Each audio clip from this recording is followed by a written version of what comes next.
présent écouter ta parole. Je prie pour que tu puisses nous visiter.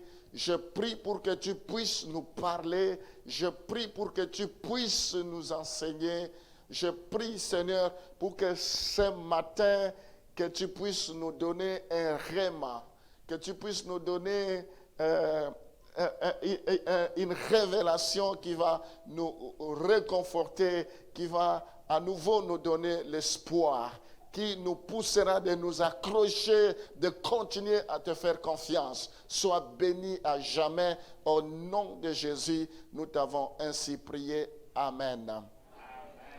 On va rester debout. On lit le premier passage. Après, je vais vous inviter de vous asseoir. Nous sommes dans 1 Roi chapitre 18. 1 Roi chapitre 18. 1 Roi 18. Le verset 36, 38 à 39. 1 Roi 18, 36, 38 à 39.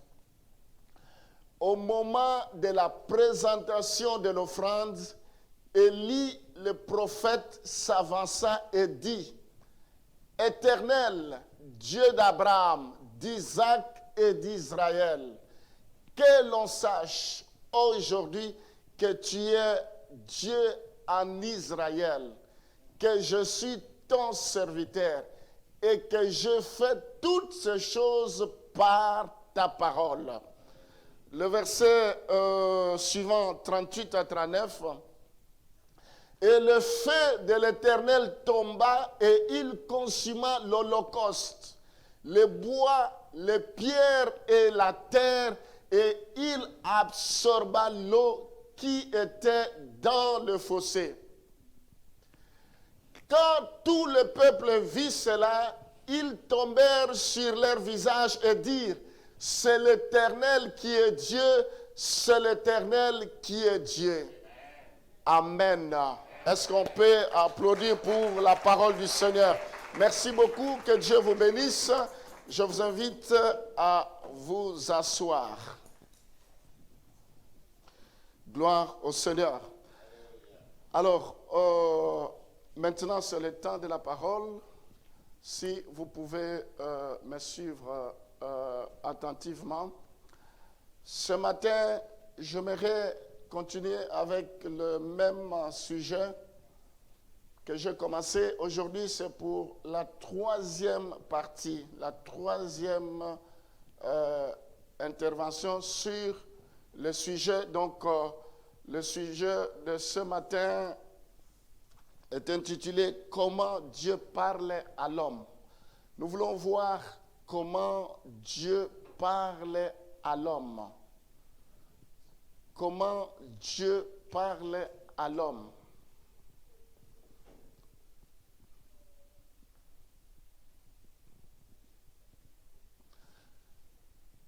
Amen. Je vais faire un petit rappel pour ceux qui n'étaient pas là les deux premières séances. Nous avons parlé que notre Dieu, c'est un Dieu qui parle. À la différence des autres dieux comme le Dieu de Baal, à la différence des idoles, à la différence des statues, à la différence des objets, notre Dieu, il parle. Quel est ce père qui peut avoir des enfants, qui peut avoir toute une famille et il n'y a pas de dialogue? Il en est de même avec notre Dieu. Il y a toujours des échanges, il y a les dialogues et notre Dieu parle. Alors nous avons vu parmi tant d'autres, parce qu'il y a plusieurs manières que Dieu nous parle, mais je ne vais pas citer toutes ces manières, mais je vais me contenter de quelques-unes. Donc nous avons vu le premier jour que Dieu parlait par le moyen de la prière. Quand nous prions, Paul et Barnabas étaient en prière. La Bible dit, alors qu'ils priaient, le Saint-Esprit parla, mettez-moi à part Paul et Barnabas pour l'œuvre à laquelle je les ai appelés. C'est dans la prière que Dieu se révèle. C'est dans la prière que Dieu nous met à part. C'est dans la prière que nous sommes sacrés et consacrés. C'est dans la prière que nous pouvons découvrir le ministère auquel Dieu nous a appelés. Nous devons aimer la prière. La Bible dit l'Église primitive persévérait dans la prière. Dans ce temps de la fin, nous devons persévérer dans la prière. Et même la Bible dit prier sans cesse. Il faut aimer la prière. Tout est fait pour que les gens négligent la prière. Tout est fait pour que les gens soient occupés, pour qu'ils ne puissent pas penser à la prière. Alors que nous, les enfants de Dieu, nous devons prendre conscience, la prière, c'est comme de l'oxygène. Sans oxygène, on ne peut pas respirer. La prière, c'est comme de l'essence pour la voiture. S'il n'y en a pas, ça ne peut pas rouler. Et le diable aimerait détruire la vie de prière. On fait des programmes de jeûne et prière. On fait des programmes de veillée de prière. On fait des programmes de jeûne. Mais les gens ne répondent pas parce qu'ils sont distraits. Comment Dieu va te parler si Dieu veut passer par la prière? Ensuite, nous avons dit que Dieu parle également au moyen des circonstances. Quelles que soient les circonstances. Dieu est capable de changer les circonstances mauvaises en circonstances bonnes. La Bible dit, on a médité le mal contre moi, mais Dieu a changé cela en bien. Amen. Tout concourt au bien de ceux qui aiment Dieu. Quelles que soient les circonstances que tu traverses, je vous avais dit, Dieu peut prendre même quelque chose de mauvais et transformer cela, devenir quelque chose de bon. Amen. Donc, les circonstances ne peuvent pas nous assommer, ne peuvent pas nous terroriser, ne peuvent pas nous faire peur, parce que Dieu est le maître des temps et des circonstances. Amen. Ensuite, nous avons vu, Dieu nous parle par des portes qui sont ouvertes et des portes qui sont fermées. Ce n'est pas parce qu'une porte est fermée devant toi dans ta vie que c'est fini. Non, derrière ça, il y a des enseignements. Les portes sont fermées non seulement parce que c'est le diable qui ferme, non. Dieu aussi peut fermer certaines portes et il les ouvre quand il veut, comme il veut, au temps marqué par lui. Donc Dieu, c'est lui qui a la clé de David. Quand il ouvre une porte, personne ne peut fermer, et quand il ferme, personne ne peut ouvrir. Nous avons ensuite parlé dernièrement que Dieu parle par la voix intérieure. Donc là, je m'étais longuement étalé pour vous expliquer que ce ne sont pas les sentiments. Quand on parle de la voix intérieure, ce n'est pas les sentiments. Il y a des gens qui ont pris certaines décisions à cause des sentiments. Parce que j'ai été déçu dans le domaine du mariage, je ne me marierai plus. Parce que j'étais déçu de ceci, de cela, je ne ferai plus. Ce sont des sentiments. Les sentiments, ça ne vient pas de Dieu. Parce que les sentiments, c'est la chair. Or, la Bible dit la chair a des désirs contraires à l'esprit. Il y a une lutte. Nous devons nous laisser conduire par l'Esprit de Dieu. La voix intérieure, ce n'est pas non plus la raison. La voix intérieure, comme nous avons eu à le dire, ce n'est pas non plus la conscience, parce que notre conscience peut nous reprocher de quelque chose, ce n'est pas forcément la voix du Saint-Esprit. Donc, j'ai eu à expliquer tout cela. Il y a un homme de Dieu qui aimait beaucoup sa femme. Et sa femme est tombée malade.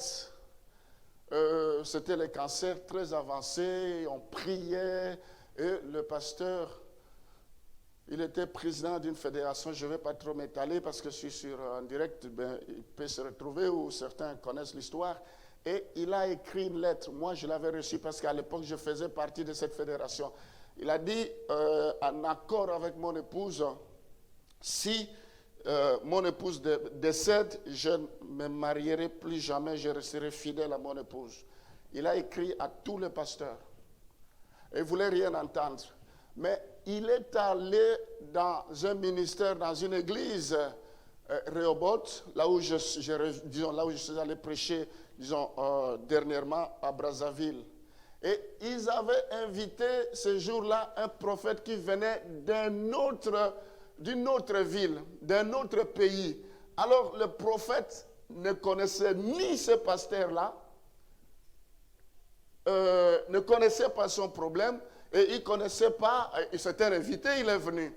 Alors le pasteur là, il était là, celui qui avait écrit la lettre. Alors quand le prophète commençait à prêcher, et il a dit, il y a un pasteur qui est là dans la salle, son épouse est malade, et il a pris une décision de ne plus se marier. Comme c'est un message qui concerne le pasteur, j'aimerais à la fin du culte le voir personnellement pour lui dire ce que Dieu me dit. À la fin du culte, il a rencontré l'homme de Dieu et il a dit, la décision que tu as prise, ton épouse va mourir parce que Dieu a décidé ainsi, mais la décision que tu as prise, ça ne vient pas de Dieu. Il a prié par la suite, Dieu l'a convaincu qu'effectivement ça ne vient pas de Dieu et quand son épouse est décédée, il s'est remarié. Aujourd'hui, il est marié. Amen. De toutes les façons, bibliquement, quand quelqu'un décède, ils ne sont plus liés. C'est aussi simple que ça. On n'a pas besoin de compliquer les choses.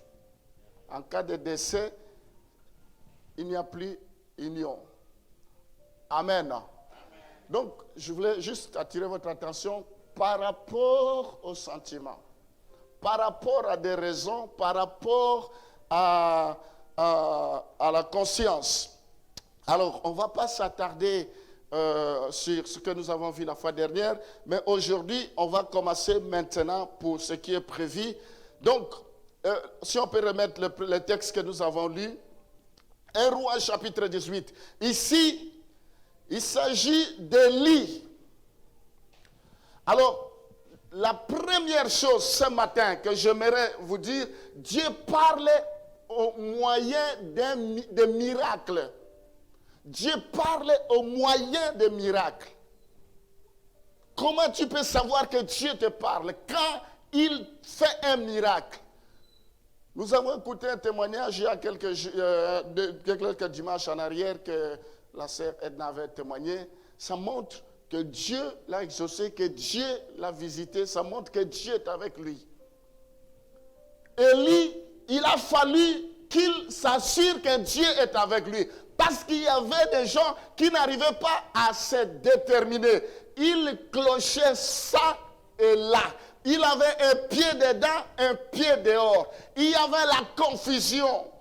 Et il y a des gens qui n'arrivaient pas à suivre le Seigneur. Il y avait des gens qui ne savaient plus si Dieu était de quel côté. Il y avait la confusion. Parce que les dieux de Baal, ils ont rallié une multitude de gens derrière eux. Et Élie s'est retrouvé seul, s'est retrouvé abandonné. Parce que les gens étaient impressionnés par le Baal, par ce qu'il faisait. Ce ne sont pas tous les miracles qui viennent de Dieu. La Bible dit qu'il faut éprouver les esprits. On ne peut pas faire foi à tous les esprits. Alors, il a dit maintenant, nous allons ériger un autel, on va déverser de l'eau et nous allons prier. Vous allez prier et moi je vais prier. On va voir quel est le Dieu qui répond par le feu. Ce Dieu-là qui répond par le feu, c'est alors que les gens vont se rallier devant ce Dieu-là. Il a dit, vous allez commencer. Ils ont commencé à prier du matin au soir. Élie dit, priez encore. Peut-être votre Dieu est en voyage. Peut-être votre Dieu dort. Peut-être votre Dieu est occupé. Priez encore. Ils ont fait des imprécations. Ils ont fait toutes les cérémonies. Ils ont fait toutes sortes d'incantations. Il n'y avait rien. Alors Élie dit, maintenant c'est mon tour. Élie dit, maintenant c'est mon tour. Mais bien aimé, Si ton Dieu ne répond pas, essaye les nôtres. C'est un Dieu qui répond. C'est un Dieu qui change les situations. C'est un Dieu qui opère les miracles. Il est le même hier, aujourd'hui, éternellement. Il a dit le Dieu d'aujourd'hui. Il s'appelle Jésus. Il est le Dieu d'aujourd'hui. C'est aujourd'hui que tu verras ton miracle. C'est aujourd'hui qui va changer ta vie. Il n'est pas le Dieu de demain. Oui, mais bien aimé, il y a des gens qui se comportent comme les balles là. Ils crient du matin au soir, ils ne voient rien. Mais notre Dieu, il est celui qui parle. Et il faut que l'on sache quel est le Dieu qui répond par le feu. Immédiatement. Quand les gens disent Dieu répond lentement, moi je ne crois pas ça. Parce que si Dieu répondait lentement, mais ce jour-là, Élie allait être confus. Dieu peut répondre du tic au tac. Dieu répond quand il veut, comme il veut. Il est souverain. Élie, Moïse devant le Dieu de Baal, Moïse plutôt devant les magiciens, ils ont transformé leur bâton en serpent. Et Moïse aussi, Dieu dit, qu'est-ce que tu as dit? Prends le bâton. Quand Moïse a tapé le serpent de Moïse, son bâton s'est transformé en serpent et il a englouti tous les petits serpents. C'était du tic au tac. Amen. C'est un Dieu qui répond par le feu. Quand ils ont vu ce miracle, les gens ont commencé à clamer, oh, le Dieu d'Élie, c'est un Dieu vivant. Oui, tu as déjà vécu le miracle. Pourquoi tu continues à douter que Dieu n'est pas avec toi? Tu as déjà expérimenté un miracle, c'est-à-dire Dieu est avec toi. Nous avons déjà expérimenté de miracles ici. Rien que l'achat de ce lieu, c'est un miracle. Mais pourquoi tu dois continuer à douter, à te poser des questions si Dieu est avec toi ou Dieu n'est pas avec toi? Le Dieu qui a fait hier, il peut le faire aujourd'hui. Le Dieu qui a fait aujourd'hui, il le fera demain. Le Dieu qui t'a guéri, il est là. Il est présent. Il est capable de restaurer nos vies. Il est capable de prendre quelqu'un dans la poussière, il l'élève. Il prend celui qui est élevé, il l'abaisse. Tu as déjà vu le miracle, non? Amen. Il ne faut pas douter. Il ne faut pas douter. Pour dire, je ne vois rien. Non, mes bien-aimés. Alors, nous voyons un miracle, c'est un événement surnaturel qui dépasse le pouvoir de l'homme. Dieu a parlé à travers un miracle dans l'événement enregistré dans ce passage. Il a parlé par un miracle. Donc, Dieu n'a pas besoin de crier, de dire, c'est moi, croyez à moi. Mais rien que l'exaucement en vie que le Dieu d'Élie, c'est un Dieu vivant. Amen. Il avait été dit au prophète Élie de préparer un autel devant l'Éternel. Oui, mes bien-aimés, Dieu s'est servi de ce miracle pour parler à des hommes. Et les hommes ont commencé à l'adorer. Les hommes ont commencé à se prosterner. Et les gens qui adoraient les idoles, ils ont détruit cela. Ils ont brûlé, ils ont consumé. D'ailleurs, on a tué le Dieu de Baal.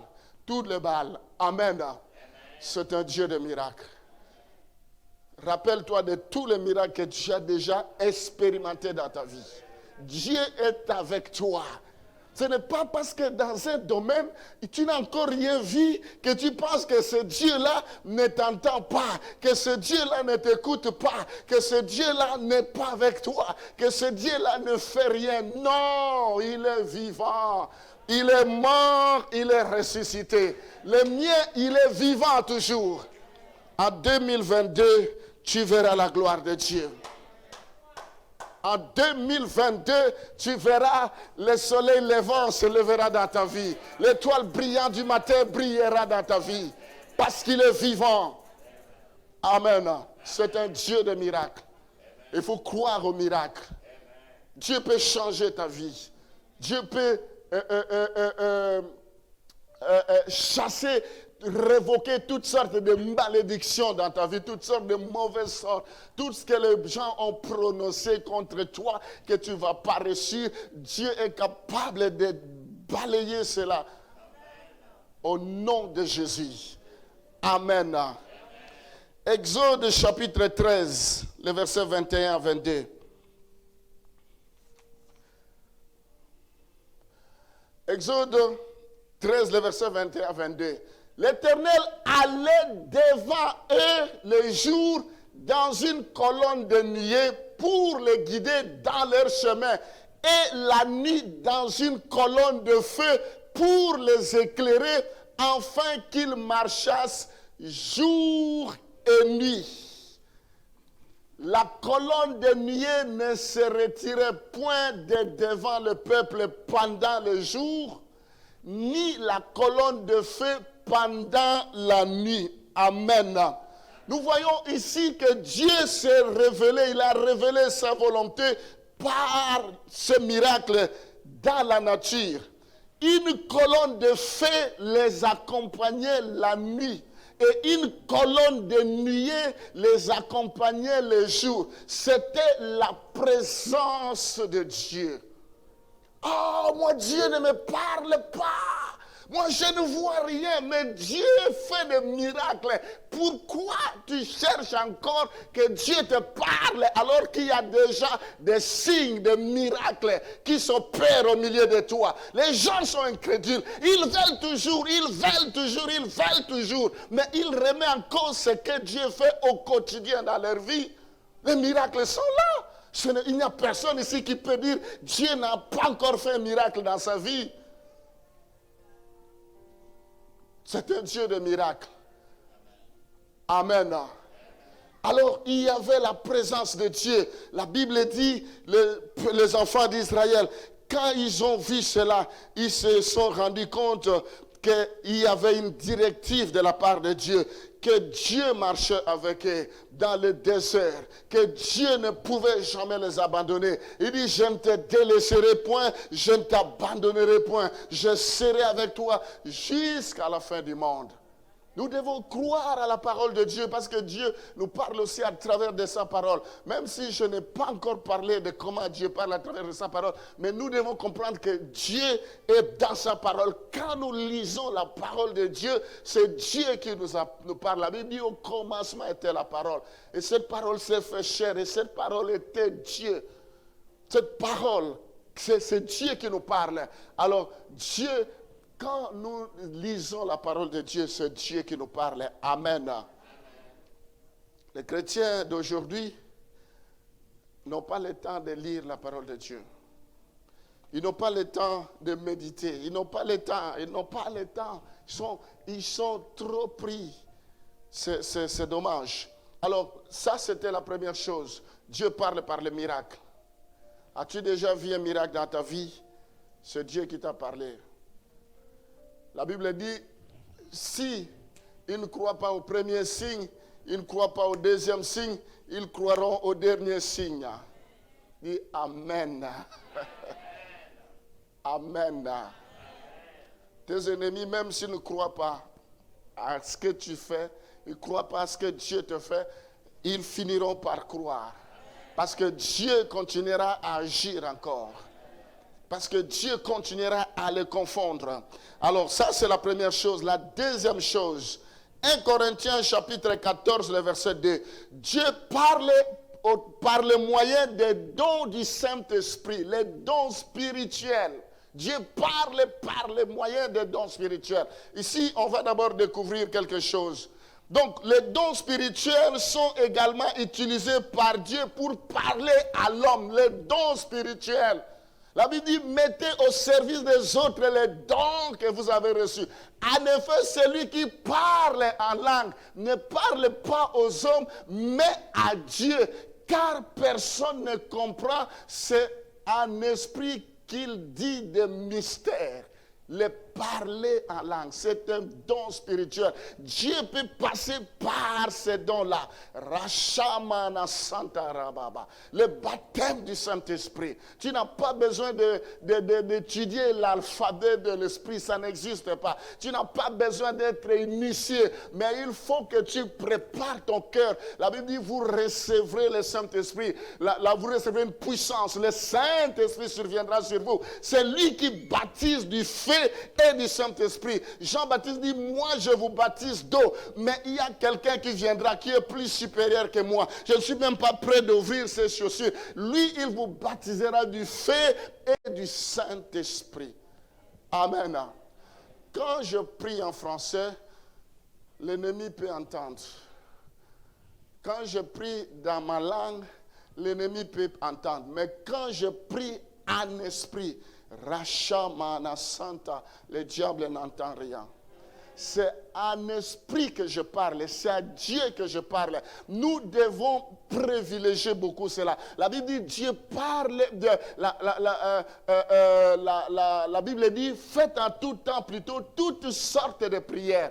Donc, il ne faut pas négliger. Nous devons aspirer. La Bible dit aspirer au don le meilleur. Il faut désirer cela. C'est possible. La Bible dit dans la chambre haute, quand il priait, tout le monde était baptisé. C'est pour tout le monde. Tu dois désirer cela. La Bible dit, vous tous qui avez soif, venez boire. Il faut que tu aies soif de cela. Seigneur, je vais aller beaucoup plus loin.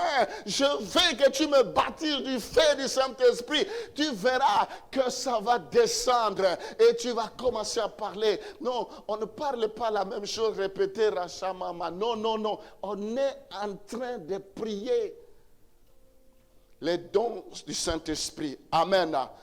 1 Corinthiens 13, le verset 1. Les dons spirituels sont des capacités spéciales données par le Saint-Esprit.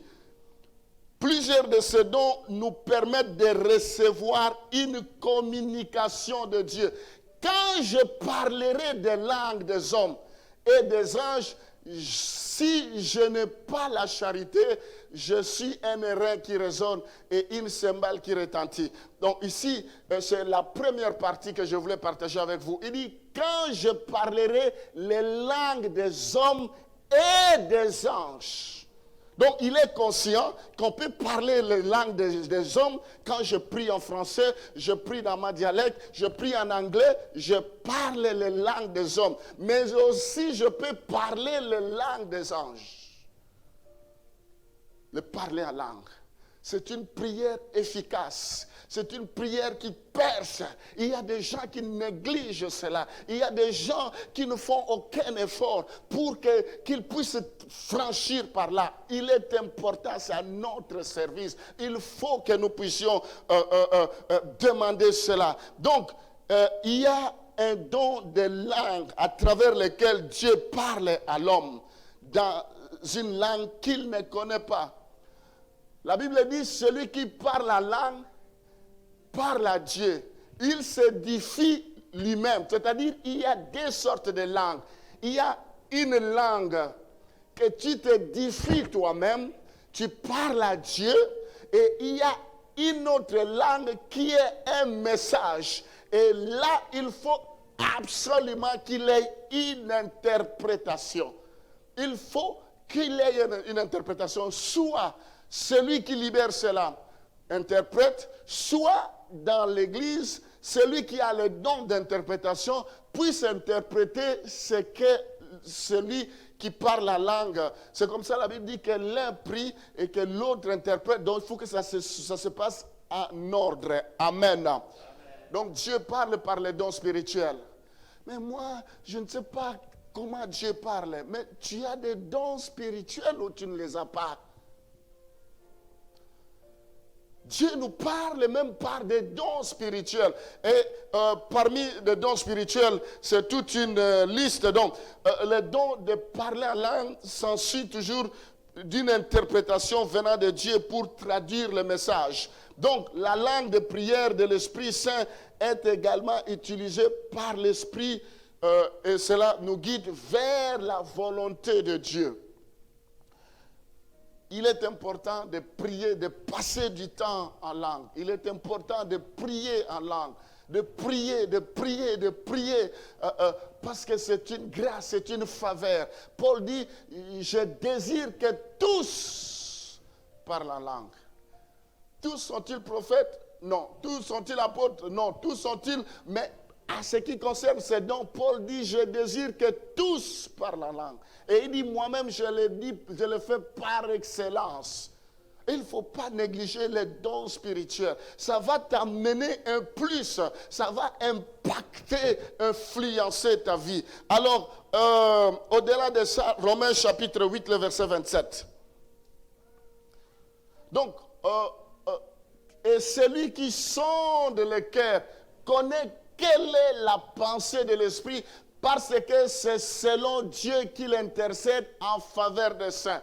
Donc, celui qui sonde, parce que c'est l'Esprit qui est en toi qui parle, il sonde, il sait quelle est la pensée de Dieu. Donc, quand tu parles, quelle est la pensée de Dieu? Donc, il y a aussi les dons de prophétie qui apportent un message direct de Dieu. Les dons de prophétie. La Bible dit, n'attristez pas les dons du Saint-Esprit.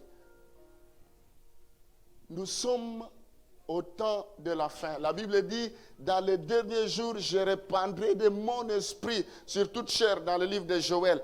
Vos filles et vos fils prophétiseront. Les vieillards auront des songes. Non, si nous voulons aller loin, il faut que nous laissions une place aux dons spirituels.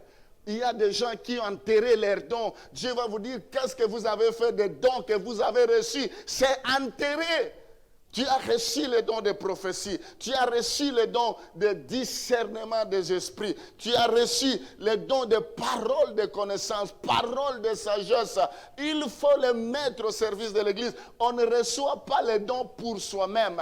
On reçoit pour les corps de Christ. C'est pour l'édification.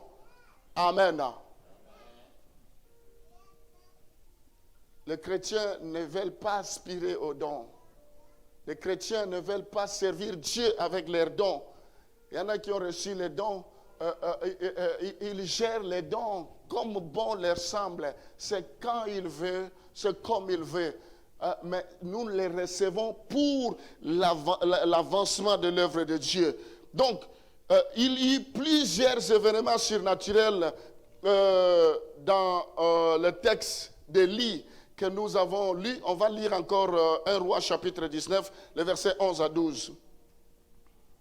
Donc, à ces dons, j'aimerais que vous ajoutiez les dons de discernement des esprits, les dons, c'est par lesquels Dieu communique par rapport aux esprits qui opèrent dans les autres. Dieu communique à travers les dons de sagesse, les dons de connaissance. Donc, Dieu nous parle aussi à travers les dons. Ces dons sont là pour donner une perspicacité sur les personnes et les circonstances au-delà de ce qui est connu. Nous avons besoin de ces dons pour donner certaines directives, certaines orientations. Donc, on doit favoriser cela. On doit favoriser. La Bible dit dans l'église primitive, quand ils se réunissaient, et quand les gens entraient, ils se disaient, mais ces gens sont ivres ou pas? Donc, chacun qui entrait, le Saint-Esprit révélait ce que chacun faisait. Et la Bible dit, les gens voyaient que leur vie était exposée et ils se convertissaient. Il y a la crainte de Dieu qui s'installait. Et nous devons aspirer, vivre ce temps-là, parce que Dieu des apôtres, c'est aussi notre Dieu. Amen. On va lire 1 Roi chapitre 19, le verset 11 à 12. L'Éternel dit, sors et tiens-toi dans la montagne devant l'Éternel, et voici l'Éternel passa. Ici, j'aimerais vous montrer, comme je vous avais montré la fois dernière, comment Dieu parlait à Paul. Donc, nous avons vu que Dieu a parlé à Paul par voix intérieure. Dieu lui a parlé par des songes. Dieu lui a parlé par une voix audible. Dieu lui a parlé au travers des enfants de Dieu. Donc, au travers des femmes, des servantes, des serviteurs de Dieu.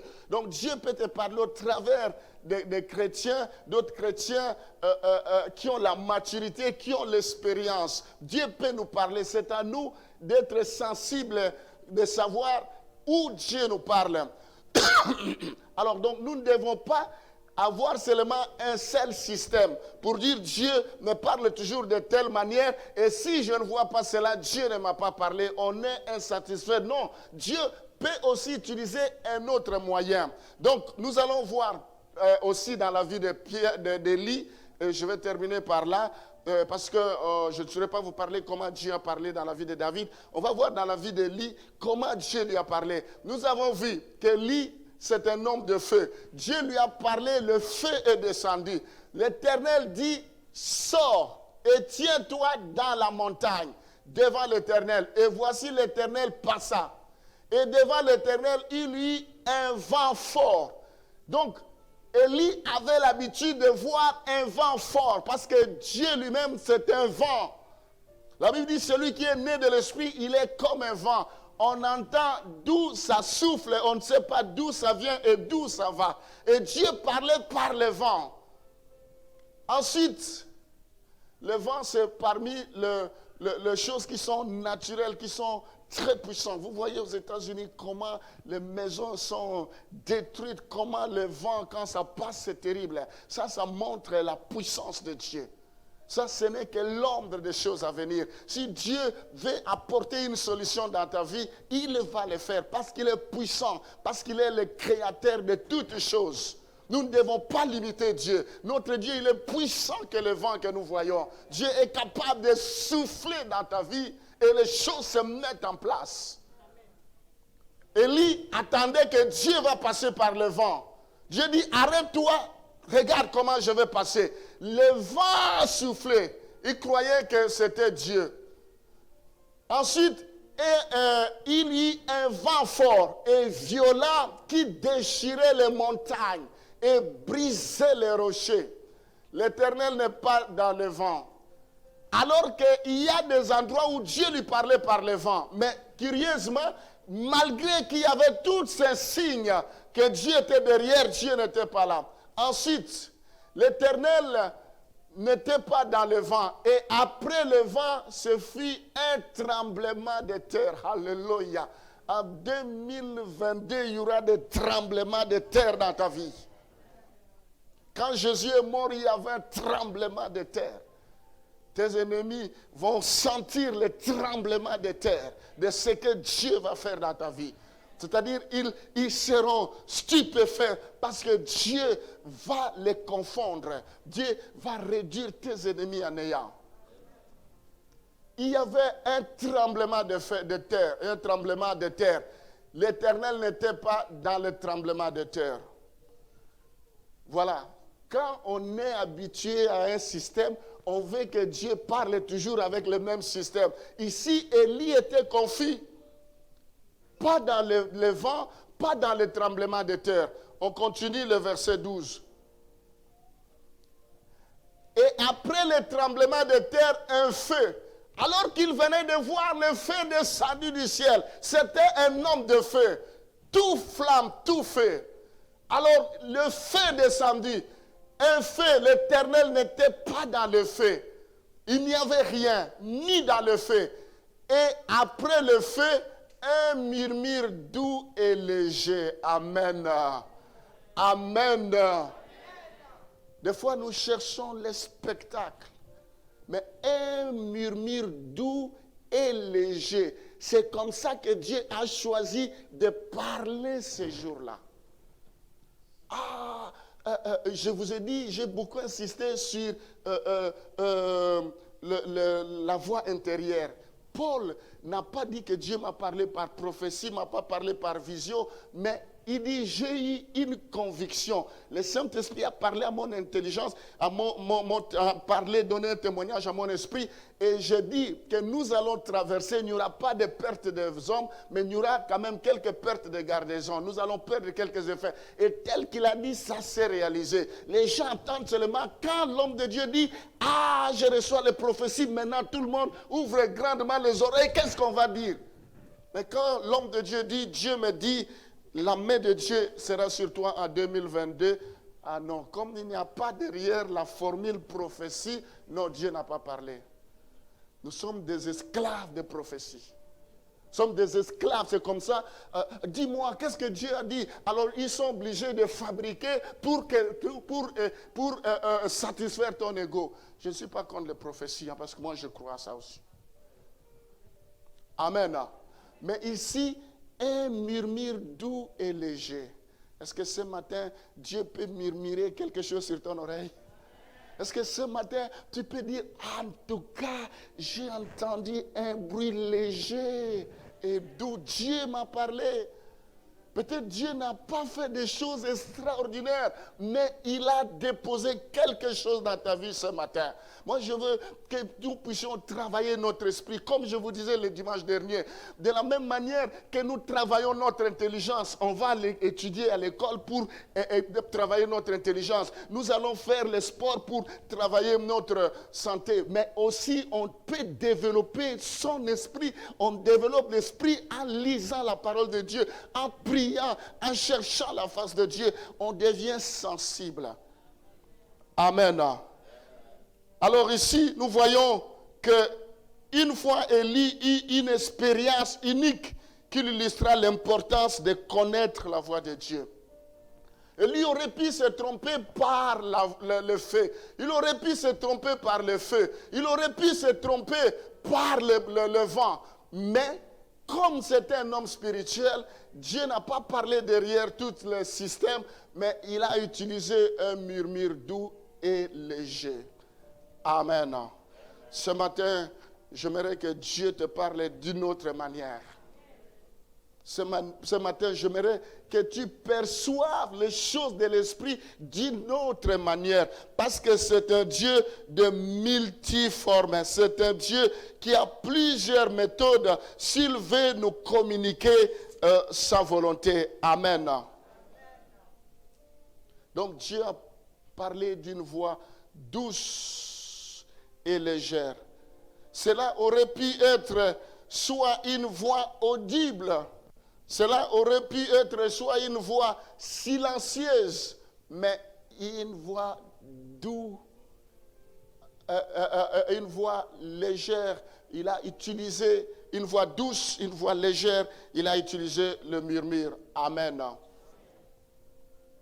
La dernière chose, avant qu'on finisse, Dieu parle aussi par des conseillers, par des chrétiens. J'aimerais qu'on lise ce passage. Je vais retrouver ce passage et on va lire. Je vais terminer par là.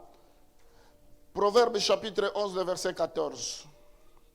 Et Proverbe 11, le verset 14 et Proverbe 12, le verset 15. Je vais terminer par là. Dieu parle aussi par les conseillers. Quand la prudence fait défaut, le peuple tombe. Et le salut est dans le grand nombre des conseillers. Dieu peut nous parler par des conseillers. Quand je parle des conseillers, Dieu nous communique sa volonté à travers des conseillers chrétiens. Il existe de nombreux exemples dans la Bible de personnes qui cherchent des conseils auprès des hommes de Dieu, auprès des chrétiens qui ont la maturité. Quelqu'un qui a déjà fait 20 ans, 30 ans dans le Seigneur, il est toujours assidu, il est toujours zélé, il est toujours enflammé. Toi qui viens de commencer, mais tu as besoin de t'inspirer, d'écouter ces conseils-là. Combien de gens dis-moi, c'est seulement le Saint-Esprit qui me parle directement. Je pense que la sœur Raoul se rappellera, on avait une dame, quand on a mis la formation des serviteurs, la formation des disciples, et on l'a invité pour venir suivre la formation des disciples, les ABC, tout ça, et il a dit à l'ancien Raoul, il dit, moi, c'est le Saint-Esprit qui me parle directement. Ça, on appelle ça, c'est le zèle amer. L'excès de zèle. Moi, c'est le Saint-Esprit qui me parle directement. La Bible dit, quand la prudence fait défaut, nous avons besoin de personnes expérimentées. Nous avons besoin de personnes qui ont déjà fait 30 ans de mariage. Le pasteur Jean-Pierre, plus de 30 ans avec Maman Anaïs. Nous avons besoin de personnes qui ont l'expérience, comme de Maman Chimbalanga. Nous avons besoin d'écouter leurs conseils parce qu'ils nous parlent de la part de Dieu. Nous avons besoin d'écouter aussi. Il n'y a pas que eux, parce que vous allez dire pourquoi je cite seulement eux. Non. Ils sont nombreux. La liste est non exhaustive. Donc, on a besoin d'écouter aussi leurs conseils. C'est important. Important. Proverbe chapitre 12, le verset 15. Vous demandez ici, vous allez demander là-bas, vous allez demander là-bas, vous allez demander là-bas. Finalement, vous ne savez pas ce que vous cherchez. On vous a déjà dit, voilà la voie à suivre. Non, non, moi je veux qu'une autre personne confirme, une autre. Mais vous avez déjà un schéma vous-même. Vous cherchez ce que vous cherchez. Quand ça ne coïncide pas avec vos attentes, non, non, moi je veux encore. Proverbe 12, le verset 15. Je vais terminer par là. Proverbe 12, le verset 15. Alors, je suis désolé, je vais terminer, après je vais vous abandonner parce que je suis appelé à d'autres impératifs. Si je finis, on finit le culte, on va finir à midi, comme d'habitude. Après, je vais vous laisser et je vais vous quitter. La voie de l'insensé est droite à ses yeux, mais celui qui écoute les conseils est sage. Celui qui écoute les conseils est comment? Les conseils. Je ne dis pas qu'il faut prendre tous les conseils. Non, les gens qui sont sages, qui sont expérimentés, qui ont une certaine expérience et qui sont dignes de confiance, qui sont dignes d'approbation. Nous devons écouter les conseils. C'est important. Dieu passe par là. Peut-être ce matin, Dieu ne t'a pas parlé, mais quand ils vont te donner des conseils, Dieu peut passer par là. Alors, ce que je poursuis ne limite pas la manière dont Dieu va te parler. Dieu peut passer par la prédication. Dieu peut passer par la prophétie. Je crois que je vais compléter d'autres choses parce que c'est tellement beaucoup par lesquelles, la voie par laquelle Dieu nous parle. Mais il faut que nous soyons sensibles. Le problème, ce n'est pas d'écouter, mais le problème, c'est de mettre en pratique. La Bible dit, ne vous bornez pas seulement à écouter, mais mettez en pratique la parole de Dieu. Vous avez écouté, beau écouter la volonté de Dieu, mais vous ne mettez pas cela en pratique. Ça ne sert à rien. À force de beaucoup parler, Dieu t'a déjà parlé. Si tu n'agis pas, il ne va plus parler. À un moment donné, il va se taire. Parce qu'il a assez parlé dans ta vie. Il va se taire. Nous devons aussi marcher par la foi. La Bible dit, sans la foi, personne ne verra Dieu. Moi, j'ai la foi, même si je n'ai rien entendu, même si on ne m'a rien dit, même si Dieu n'a rien dit, mais j'ai la foi, parce que le juste vivra par la foi. À cause de ma foi, je réussirai. À cause de ma foi, j'avancerai. À cause de ma foi, je prospérerai. À cause de ma foi, je monterai. À cause de ma foi, je me leverai. À cause de ma foi, je serai plus haut placé. Amen. Sans la foi, personne ne peut lui être agréable. Personne ne peut lui être agréable. La Bible dit, cherchez Dieu pendant qu'il se trouve. La Bible dit, si vous entendez ma voix aujourd'hui, n'endurcissez pas vos cœurs. Il y a urgence. Ça veut dire, Dieu continue encore à parler. Il dit, si vous entendez ma voix aujourd'hui, pas demain, ne ramenez pas à demain ce que vous pouvez faire aujourd'hui. Dieu te parle, ma fille, mets ta vie en ordre. Mon frère, mets ta vie en ordre. Dieu te parle aujourd'hui. Abandonne la haine, abandonne la colère, abandonne l'impudicité, abandonne l'adultère, abandonne les mensonges, abandonne toutes ces choses aujourd'hui. Mais toi, tu dis, quand je vais, comme ça t'arrange, je le ferai demain, je vais m'arranger, je ferai. Tu ne sais pas ce qui t'attend demain. Comment Dieu peut te parler quand tu es dans le péché? Comment Dieu peut te parler quand le robinet est fermé, l'eau ne peut pas couler? Dieu est dans sa parole. Si vous entendez ma voix aujourd'hui, n'endurcissez pas vos cœurs. Amen. Amen. Amen. Au temps de Moïse, Ce n'est pas tous les jours que Dieu parlait. Hein. Et aujourd'hui, les gens veulent que Dieu leur parle à tout moment. Mais c'est incroyable. C'est quel fondement, c'est quelle foi ça? Dieu doit vous parler tous les jours. Il doit vous parler tous les jours. Mais moi, je me pose la question, si ça vient de Dieu ou ça ne vient pas de Dieu. Au temps de Moïse, ce n'est pas tous les jours. La Bible dit, Moïse, Dieu lui parlait face à face. Nous avons la foi, il y a d'autres choses, nous devons prendre l'initiative, nous devons poser seulement les actes de foi, parce que Dieu va agréer et il va accompagner cela. Il n'a pas besoin que Dieu nous parle, parce que nous avons déjà la foi. Amen. Je ne dis pas qu'il ne faut pas chercher la volonté de Dieu. Parce que si vous ne cherchez pas la volonté de Dieu, vous pouvez vous tromper. Et moi, je crois que ce matin, Dieu peut te parler aussi. Est-ce que vous croyez qu'il est là ce matin? Est-ce que vous croyez qu'il peut vous parler? Alors, nous allons nous arrêter là. Je vous invite à vous lever et nous allons prier. On va clôturer notre culte ce matin. Alléluia. Si nous comprenons ces choses, nous n'avons pas besoin de courir. On nous dit Dieu est là-bas, il parle, Dieu. On n'a pas besoin de courir parce que ici Dieu peut te parler. Chez toi à la maison, Dieu peut te parler. Partout, Dieu peut te parler. Mais si tu cours quelque part, il y a un problème. Les gens qui courent, Dieu, il l'utilise puissamment, Dieu l'utilise. Mais Dieu te parle ici, tu veux qu'il t'utilise, qu'il te parle encore comment? Il faut juste saisir les opportunités, il faut juste avoir la foi. Amen. Amen. Mais moi, je crois que chacun a sa grâce. Je crois à multigrâce. Seigneur, je bénis tous ceux qui sont connectés. Je prie pour cette parole qui a été libérée, que leur vie soit influencée positivement, que tu continues à leur parler. Je les bénis, quel que soit le lieu ou l'endroit où ils se trouvent, parce qu'ils nous ont suivis, que ta faveur leur soit donnée. Je déclare que cette semaine est bénie dans leur vie, au nom de Jésus. Amen.